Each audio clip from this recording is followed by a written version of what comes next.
Listeners be advised. The Soliloquy podcast discuss matters related to the human experience and many that are sexual in nature. Due to this, some conversations may surround triggering topics such as sexual violence, self-harm, abuse, and much more. Please be advised, a list of crisis and psychological resources will be available in the show notes of this episode. With that said, let's get started with the show. Ladies and gentlemen, may I have your attention please as we go through the following safety instructions. In the event that there is a loss of cabin pressure, oxygen mask will drop from the overhead. Place the mask over your nose and mouth. Breathe normally as oxygen is flowing even if the mask is not inflated. Be sure to adjust your own mask before helping others.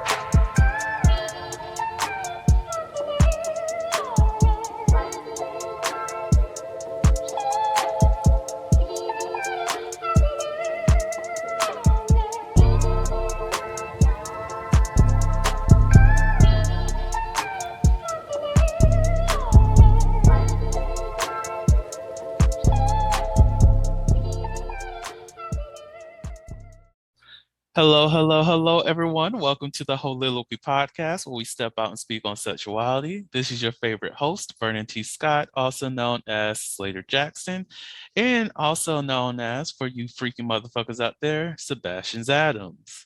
On today's episode, we will be discussing no fats, no film, no old people, and I am blessed with the divine motherfucker himself, Devanin. How are you doing today? Hey, bitch. You're looking fabulous. The smile is smiling and looking gorgeous. I'm so grateful to have you with me on the Soliloquy podcast. And I'm just grateful that you had the time to be with us. Just before we even get into the nitty-gritty of the conversation, do you mind introducing yourself? Oh, speaking of which, before I even get deep down into shit, because I know he probably gonna bring this up, and I don't know when the episode released. But y'all already know the conversation happened that I'm getting my plus size lingerie from this motherfucker, his shop, because he got the stuff that I need and that I want. So y'all bet his stuff is going to be in the fucking show notes already. But yeah, y'all just need to know that's where it's coming from. Do what you need to do, and just purchase from this motherfucker because he got the looks, and I'm here for it.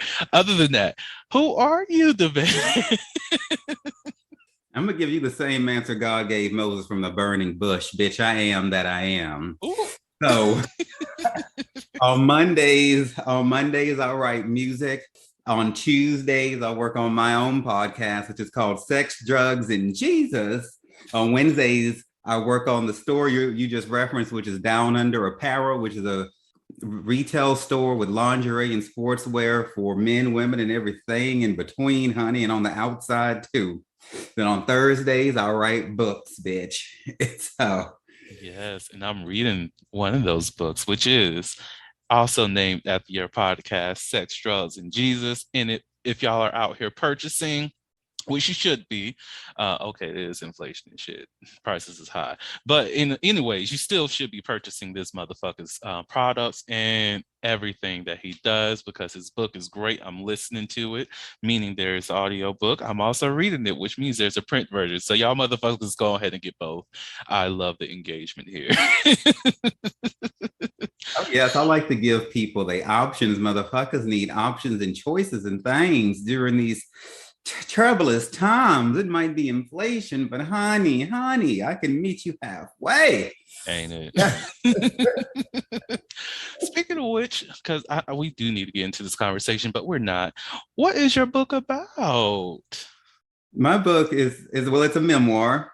It covers the first 40 years of my life, and it goes from me getting the shit kicked out of me when I was a kid to getting the shit kicked out of me in the military during Don't Ask and Don't Tell, for me being thrown out of church for not being straight. Lakewood Church in Houston, Texas. Joel Osteen, I always like to call that nigga out on his bullshit because he ain't that nice behind closed doors. Ooh.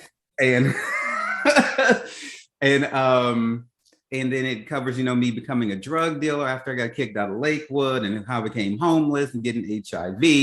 Then we get into the road to recovery and climbing back up, from being a janitor to scrubbing the floors and shit and piss and all of that to doing all of those things I just told you, because now I am that I am. Yes. But before, I wasn't all that. It was like in the Bible, in the book of Ruth, we got Naomi. She's, she lost all this shit.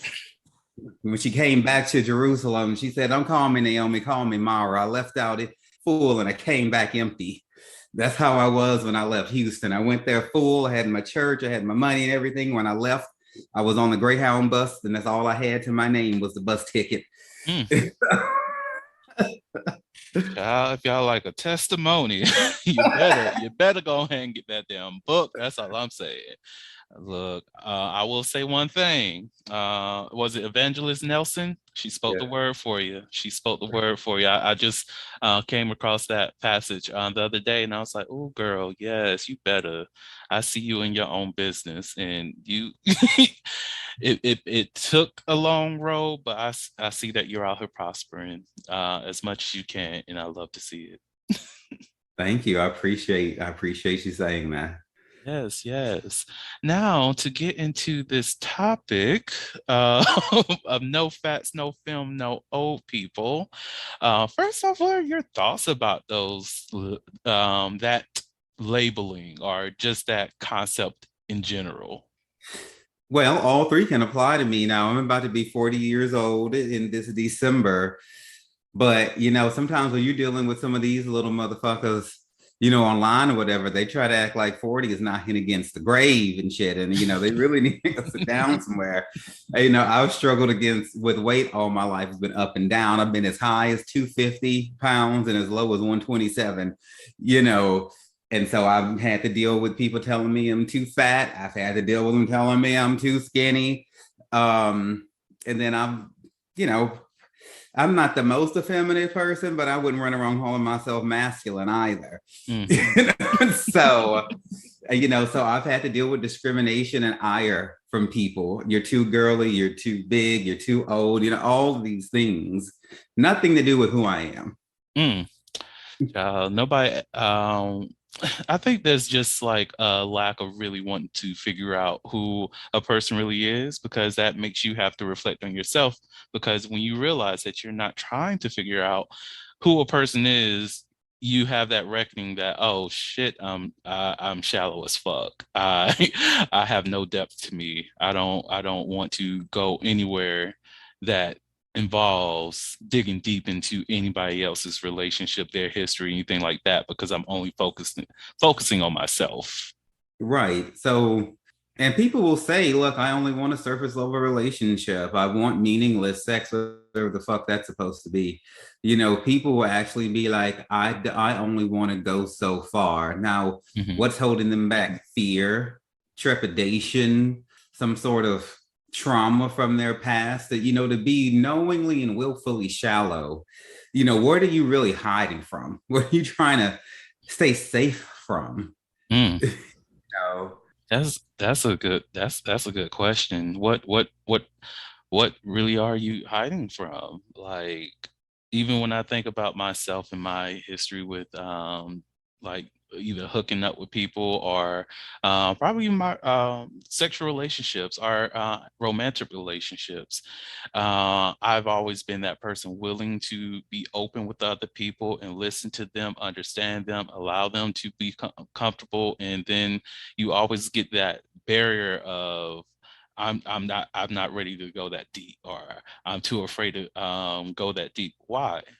Why are you so against allowing somebody to love you the way that you want to be loved? And you see, that right there is what holds us back from fulfilling our lives, our destinies, our relationships, is fear. So many damn people are single or in and out of relationships. It's not that you're a bad kisser or you can't fuck right. It's because you have fear in your soul. And that's not a good vibration to be running around with. And that tends to close doors for you. Child. Oh, I'm glad I'm not trying to close no doors anytime soon.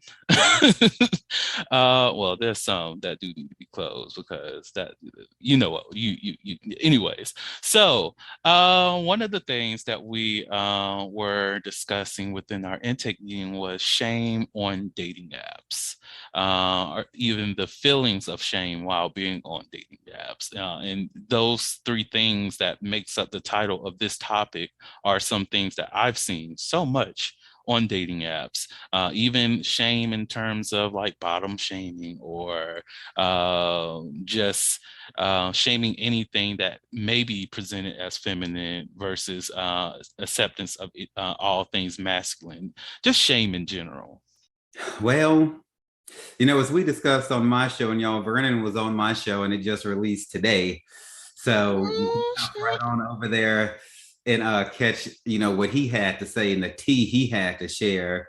And we rebuked the bottom shaming in the name of Jesus. Is what we did. We rebuked it. And when we taught all the little bottoms out there how to clean their assholes out and how to talk back to those, people who are trying to make them feel ashamed for getting shit on dicks, blood on dicks or whatever the hell might end up on there. So we fought against that shit. There be no shame. Right. None at all. Like if you people should be welcome and just open to just the experience of it all when it comes to whoever you find attractive. It's like no one's saying that you have to be attracted to everybody for whatever reasons, because what is it, political correctness? No, not at all. But you don't have to present yourself in a way that you're just shaming everybody because you feel as though everyone fit that one category, that all fat people are smelly, or that they have small penises, or that they're messy people, whatever, or all femme people are just extremely extra and all that. It's never the case, because I know plenty of feminine people who are very chill, who don't like people who's all out and about and everything like that. The Holiloquy podcast focuses on the variability of sexual expression. When it comes to sexual expression, we often depend on pornography to illustrate how one must perform sexually. For those who have not learned this by now, the stuff you see in porn is not real. Pornography provides a singular perspective of sexual expression that is not often the reality we see during our own sexual encounters. The Holiloquy podcast is a conversation that takes you outside of the compressed box of what many know about sex. Some of the topics we discuss includes kinks, condom usage, status disclosure, and past sexual experiences. The Holiloquy podcast steps out on sexual norms and recognizes that the norm is not the only normal. Subscribe today and join the conversation. Feminine people who are very chill, who don't like people who's all out and about and everything like that. They just like to keep to themselves because that's what happens. People are a huge spectrum of identity. And a lot of people don't want to move past that concept of, okay, maybe somebody might actually break that norm. My mind keeps going back, Vernon, to what's wrong with the person perpetrating the negativity.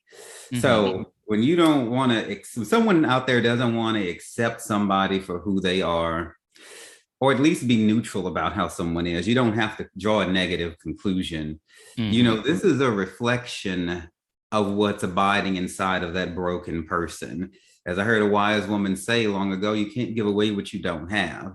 And so if you are not happy, healthy, whole, and accepting of yourself, then you're inevitably going to go out there and find problems with all kinds of people. The issue is never going to be you. It's always he's too femme, she's too fat, they're too this, they're too that, but not me. I'm good to go. No, you can't find that many problems with that many different people and you be totally legit and cool. The devil is a liar. And is. And that actually makes me think about another thing that we were talking about, and that's like the stigmatization of other people, where we make caricatures of other individuals that we just think this is who they're supposed to be. That can even be within sexual roles. Like, oh, all tops have to do this, all bottoms have to do that, all verts have to do that, all women have to do this, all men have to do that. And then we get to a point where it's all becomes a stigma whenever you do anything outside of that.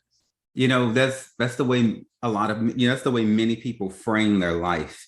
Mm-hmm. Everything is relative to them as opposed to just everything exists in its own space. Mm-hmm. But the only thing we share is the ground we walk on and the air we breathe and the sunlight and the moonlight.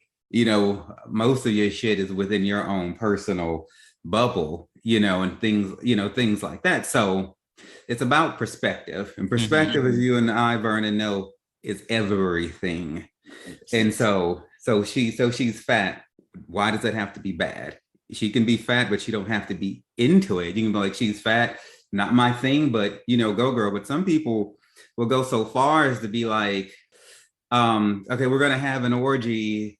Only the skinny people can come. No fat people can even be in the room. No black people can be in the room. No femme people can. It's like they're trying to put together the perfect porn scenario, where you got nothing but six packs and little bubble butts running around, and stuff like that.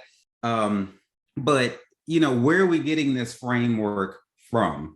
Why do we think it, has pornography warped our minds? Where have we gotten this vain, shallow thinking from? Where's it coming from?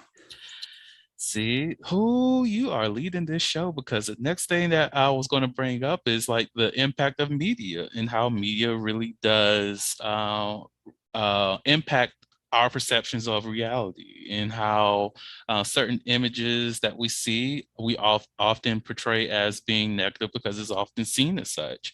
Like, even outside of media, the way that we've been raised by our parents. Like, I remember growing up learning that big people are always jolly because, you got St. Nicholas, Santa Claus, whatever you want to call the motherfucker. He's a fat, jolly man. So every big person is a fat, jolly man, like fucking Santa Claus. Fuck that motherfucker. I don't know that nigga. Like, but like, for real, like, when you think about media perception of how you should express yourself sexually, there's always that one, like, I don't like I can do rough sex if I'm feeling rough sex, but I can't watch rough sex porn because it just looks so violent. And that's something that a lot of people feed into. That's something that a lot of people watch because they think that, oh, this is what sex is supposed to look like. This is what sex is supposed to be. So I might as well have my sex like that. Right. And so what happens in that situation is, because you and I both have very diverse sexual backgrounds, men, women, and all of it. So you get, like, say, girls who feel like the guy's supposed to pound them to death like that, and so she's afraid to tell him not to. You get guys who think, whether he's fucking a guy or girl, a transsexual person or whatever, he's thinking the only way he's supposed to fuck is the jackhammer way. And so then now he doesn't understand that all he has to do is ask her, how would you like me to fuck you? It's really just that simple. We're willing to stick our dicks in everything and take dick from everywhere, but we're having all this sex and we're not actually talking about what we're doing, what we like, why we don't like it. There's not enough. And I did it too. I had sex with all kinds of guys for years, and there really was never a conversation of what actually pleases me. Do we fucking know what actually pleases us? Can we communicate it?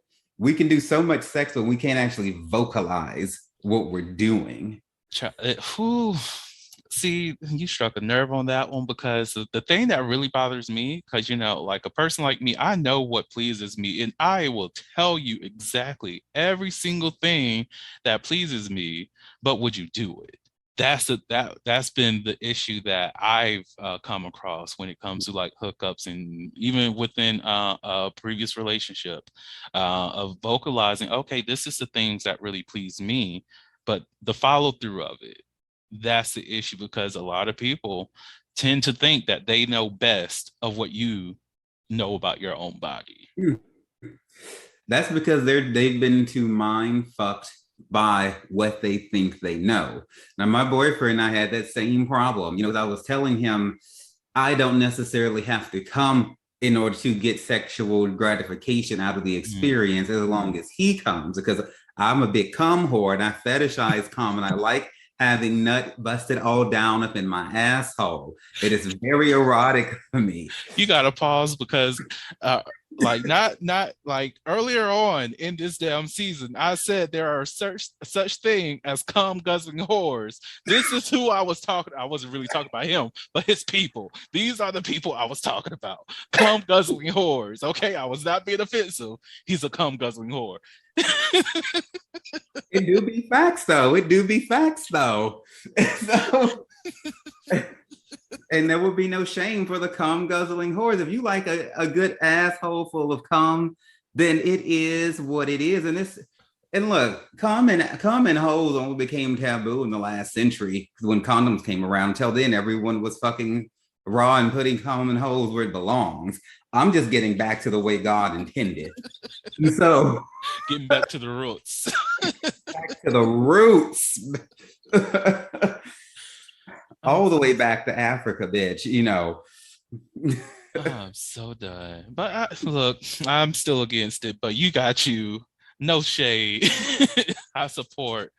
I don't know. I just have. Mm-mm. So I'm telling him that I don't need that, but he's telling me that he doesn't feel like he's did the job or the top or whatever, you know, if I don't come. I'm like, well, where did you get that understanding from? Who in the hell told you Mm. that, you know, you didn't do a good job unless the woman's screaming, all over the place, you know, and coming and squirting all up against the wall. Maybe that's not what that individual woman wants. So it is unfair to people who like to insert their dicks in people, to go at whoever this person who's allowing you to put their dick in you, to place upon them your expectation of what you think is going to make them happy. Because really it's a selfish thing for the dick holder to do, the dick wielder to do, because it's ultimately about his fucking ego. You know, you don't want to walk away from the experience feeling inadequate, therefore you expect a certain reaction from the person who you're penetrating. You see, all that thinking is about him. It is time for him to stop thinking just about himself. Mm. So somebody better take that message with them as it relates to their relationship. And this is going off of an article that I read recently that was talking about the expectations of sex. And I've been saying this to multiple sex partners for years. And I was just happy for the validation in that. And that is just going to sex with no expectations of any outcome. Because when you do walk into the bedroom or couch, wherever you fucking these days, like it is what it is. Fuck where you want to fuck. But like whenever you are engaging in sex, if you're expecting to hear certain sounds and those don't come up, you're going to feel as though that you're not doing what you need to be doing. Or if you expect that every single partner is going to squirt or bust, whatever it is, and it doesn't happen, you're going to feel as though that you did not meet the expectations. But that's the expectation you set for yourself for unrealistic situations that you think is going to represent every single sexual encounter, which is not the case. Like even the other day, I was texting somebody who I was planning on meeting up with, who lives in Atlanta, and I'm just like, you know what, if I'm ever in the city, we're pulling up, and I just asked, you know, what are you into sexually? And they were just like, well, you know, I'm just into the typical things. And I'm like, what the fuck does that mean? I need to know. And then that came up to the point where I just got to a point and I was like, look, everybody expresses themselves differently when it comes to sexuality, and that's cool. I just want to know what you like so I can see what our mutual likes are. If you want to, you know, want a lead on that, I don't mind informing you of what my sexual interests are, what my dislikes are, what my likes are, and we go from there and see what you like within that. But a lot of people just don't really fathom that concept that there is a full spectrum of sexual expression out there. Well, a lot of people haven't experienced the full spectrum of sexual expression because the thing about these apps and rapid fire hooking up, you tend to do kind of the same things, just with many different people. And Mm, like I was explaining to my boyfriend when we got together, and he was going through his whole phase, which I had already, expired mine. But I explained to him that you get over it at some point, you really do. mhm, And so I explained to him there's only so much time in a day. So if you're fucking 3 to 6 different people a week, okay, and I've done that much sex before, I'm either gonna have many different sexual partners and do the same shit, or get with one person and experiment with a wider spectrum. You have to stay with one person long enough to get comfortable to do some things. Some things require a lot of trust when you get in the ropes, the handcuffs, and different kinks and BDSM. You're probably not gonna do that with Joy Boy 69 from Grinder on night one. Let him put you in handcuffs, and tie you up to his bed. mm, So you're gonna right. end up doing your same doggy style, your same blowjobs, and maybe some slight variations, and you're gonna go home and then go do the same thing with somebody else the next day. Also, those apps, and I've been told that shit too. It allows people to hide behind them. But a lot of people don't have enough self-esteem to look you in the eye and say, "This is what I want." A lot of people, that's why people throw their hate and their shade, from those private profiles with no picture. They go on there just to troll and be mean to people, because it's a place where people can go and fester in their insecurities, their low self-esteem, and their negativity with no accountability. Mm. Child, not that you knew you brought up the private profiles and then the hate, and now I'm thinking about all the child hate that I've gotten over the years from random accounts that I never even introduced myself to. It's like even those people who might just randomly send a dick pic, and you're just like, okay, I was not expecting this. Or if you don't respond like, oh my God, that's nice, you get upset. No one asked you to enter into my space. No one invited you into my space. And you think that I owe you something because you sent me a dick pic, an asshole pic, which I never want to see. Some ass pics I might want to see, some of them, not all of them. But nobody asked you to be here.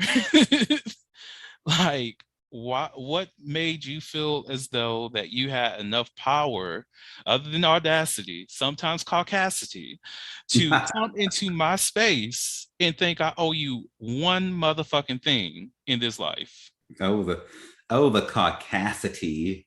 That reminds me, this is a little bit off topic, but I was in Buckhead, Georgia last week, hanging out with my boyfriend's mom at the new Woodhouse Spa that they opened just north of Atlanta, and we were in the VIP suite in the back, and she's black and I'm black, and there was this white woman who was there out in the basic bitch area, in the non-VIP area. The basic bitch area.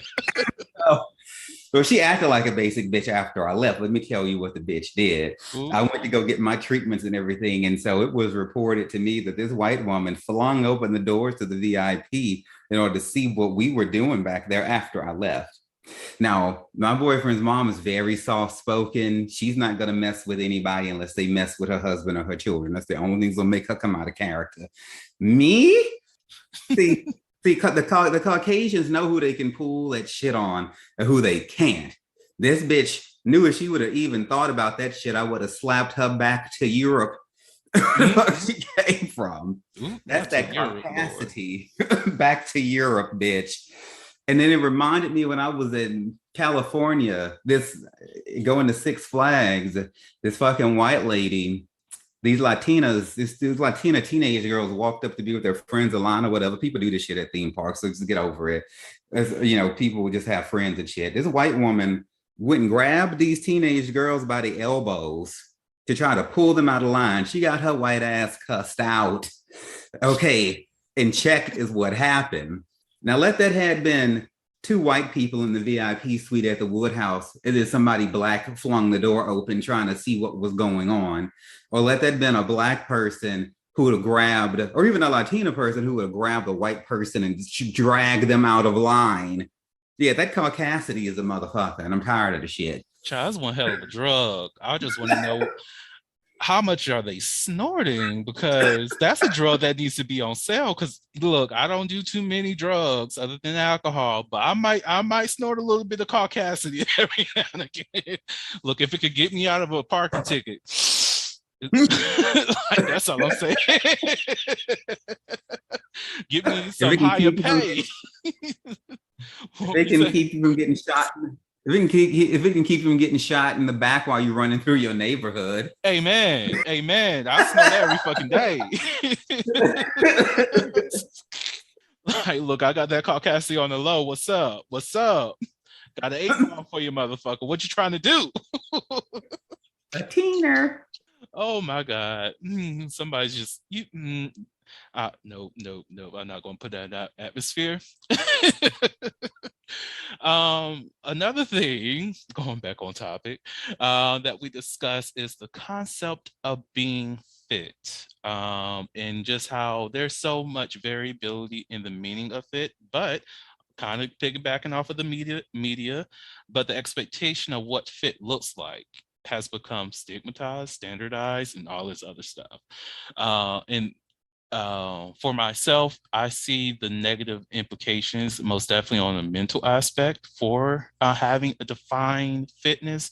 But what's your views on the concept of being fit? The spirit is telling me in this moment that true fitness is internal in two ways, like spiritually, Mm-hmm. okay, mentally, emotionally, all of those things, and also medically. When, like, say you go to the doctor and he gives you a positive bill of health. Because, see, here's the thing, that's true fitness. When you got your mind together, your blood work is together, your glucose levels are down, your vitamin levels. I'm talking about true fitness, the type of fitness that can make you live longer. You can have a physically fit body with a six pack and eight pack and all of that and have every damn disease in the world and be knocking on death's door, even though you don't look it. Mm. Or as my evangelist Nelson used to tell me when I was a hoe, she was like, you don't know what's living inside all them pretty bodies. Mm. Oh, so that's true fitness. Shallow fitness means chiseled jawline, bubble bud, the shit you've been mind fucked to think. But I don't value that. True fitness is what I just explained to you. Mm. See, that makes me think about, like, when it comes to relationships and attractiveness, and even to go back to what we were talking about earlier about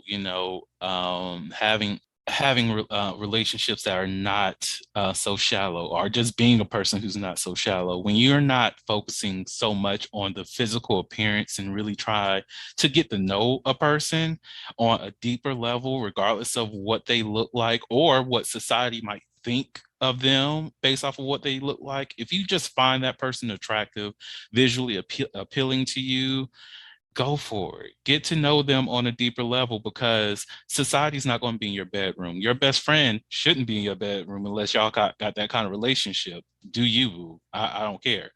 But what other people think about what the fuck is going on with your relationship doesn't matter. I will forever say, don't worry about what the fuck is going on in my bedroom unless you're trying to come up in this shit. I think secretly a lot of people do want to be in other people's bedrooms. Mm. But rather than just say that, it comes out all the wrong ways, all the wrong times, and all the wrong places. Child, ooh, that's intriguing. That's an interesting thought. Well, podcast listeners, if y'all feel like if y'all know y'all want to be in one of your friends' bedrooms, let me know. Don't tell me exactly which friend it is, but I just want to know if you're trying to be in your friend's bedroom. Like, give us the fucking tea. Do you want to be in any of your friends' bedrooms? There are exactly two men who are friends, who are married to females that I know, who I wouldn't mind having around with. And they might have open relationships too, but they moved away from here. So it's not like I can really pursue that or anything. Mm-hmm. So, but it's like casual. I'm not really the pursuer though. I like to be pursued by men because this pussy is too tight and too right. Oh God, that word. Okay. For me to be trying to just, force it upon a man. No. I Mm. like to just bat my eyes and wink and show a little tit, and he got to do the rest. I respect that. I respect that. low key with you. I don't do too much chasing. I'm a firm believer that I'm allergic to running already. And a lot of people asking, what does that mean? I break out in sweats, I get heavier breath. That sounds like an allergic reaction to me. Is it not? Is that not a symptom of an allergic reaction? The motherfucking side effects. The side effects, look. I'm allergic to running, so I'm not chasing the motherfucker. You try to make me sick? It ain't happening. Oh. Oh God. So I will say this will be a great time to transition into my never have I ever segment. But for you, it's going to be mostly sex questions and would you rather, because I feel like everything in this never have I ever you've done. So it's like, no. Actually, I might do one. I'm going to do one. All right. Do me however you want to. Ooh, all right now. Stop my some of my fans are already trying to expect a show going on, but the nasty hoes, I support y'all. Now, never have I ever had pity sex with someone. Oh, sure I have. I know I have. And I did that the night that I met a man who had literally a 1-inch dick and he had to wear a tuxedo condom. And it was bizarre because I was dick, getting dick around town. So I had just left the man with like a 12, 14-inch dick, just getting dug out for my life. And so I go over to his house and he answers the door in his silk bathrobe, like he's the king of the jungle. And he took that robe off and all he had was, micropeen does exist. That is the only time in my life that I have seen one. And I went on ahead and laid back and spread my legs open and let him fuck me until he came. And I was just so impressed with his high self-esteem that I'm still in shock to this day. And that's been a good 20 years ago. Well, I support you, Mr. Micropenis. Look, I love it for you. You better be proud. I support you in your cause. I've had pity sex before. And I kind of did feel bad afterwards because it was just, I felt like I used that person. And I only felt that way because the sex wasn't good. And I was expecting for a little bit more. I won't say it was a micro penis situation. I've had smaller that was a lot more enjoyable. So it was just, I just was like, you came over here. I'm sure that 30-minute drive had high expectations for you, and I kind of want to commit because you're a cute person. You're very cute, and I will give it a try. I don't want to hurt your self-esteem in this moment. But now a nigga that exists today, if this mofo hit me up, it was just like, no, fam. Like if you want to suck on a titty, we can do that. Jerk off, we can do that. But the fucking side of things is just not going to. If it don't fit, if the glove don't fit, you must acquit, as they say. And I'm acquitting motherfuckers out here. You're not getting locked up. Not with this one. Now, would you rather? Gavel has been banged. Oh God. So would you rather mistakenly send a dirty text message to your boss or mistakenly send a dirty text message to your mom? Oh, that's depressing. Let me say I don't have a boss anymore, but I suppose I would have rather sent it to my bosses that I've had before because I wanted to fuck many of them. So I could have got some dick out of it.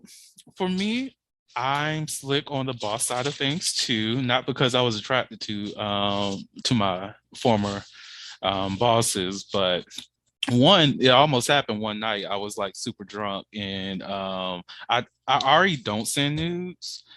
But I was about to text something nasty to somebody, kind of one of those pull the fuck up, I'm waiting on you kind of things. And I had to double check and I was like, oh, this is the wrong person. We not trying to see you tonight. I don't want to see you during 9 to 5. I don't want to see you afterwards. So yeah, that almost happened. Yeah, we do need to get the right person. I always get the right person. Double check, y'all. Double check. Always double check. So, a sex question that I just pulled. What hotspot other than down there excites you the most? Nipples. Nipples? Oh, you're a nipples guy? Yeah, and I showed them to you when you were on my show. I guess you need a reminder. Now he's showing me his nipples again, everybody. He's rubbing himself. Now he's shaking side to side. I'm done. Oh, speaking of which, as he mentioned before, that episode's up. Y'all motherfuckers might as well go watch it so y'all can see his nipples as well, so y'all can enjoy it. Love the nipples, y'all. Love the nipples. I will say for me, it's my ears. If you are sucking on my ears, licking them, I don't care what it is that you're doing over there. Oh, you got me. You got me. We fucking after this. It's it's happening. I don't care. It's happening. I'm already turned on. You had me at the whisper. Like, I should try having sex to the whisper song. Now I think about it. I never tried that. That would be interesting. You will add it to the bucket list. Mm-hmm. The bucket. Well, I would say that is pretty much the episode.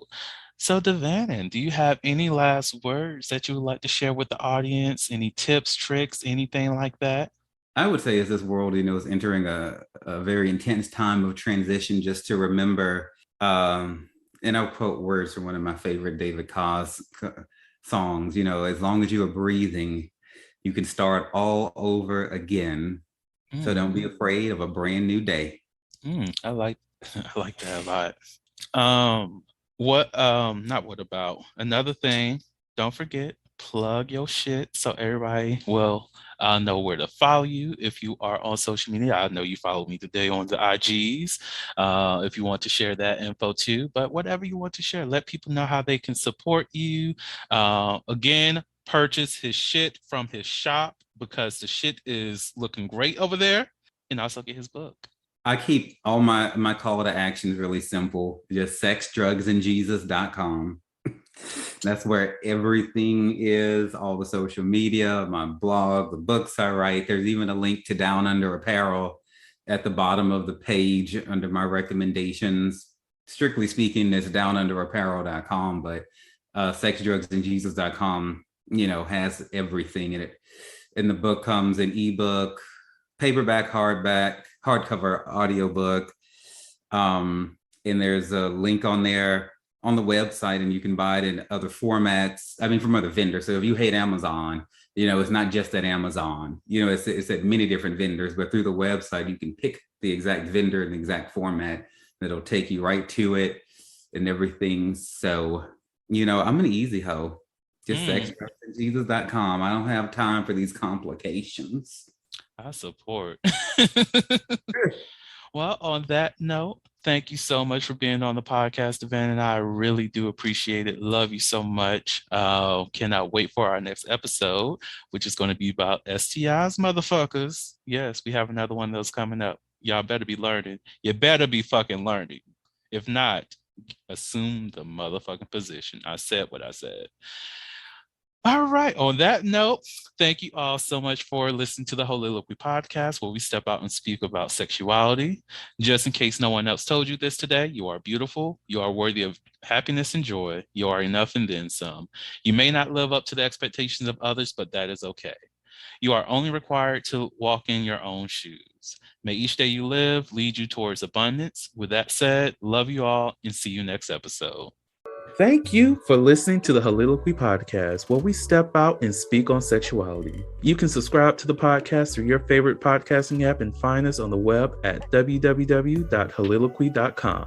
That's www.heauxliloquy.com. Share the podcast with your friends and join the conversation.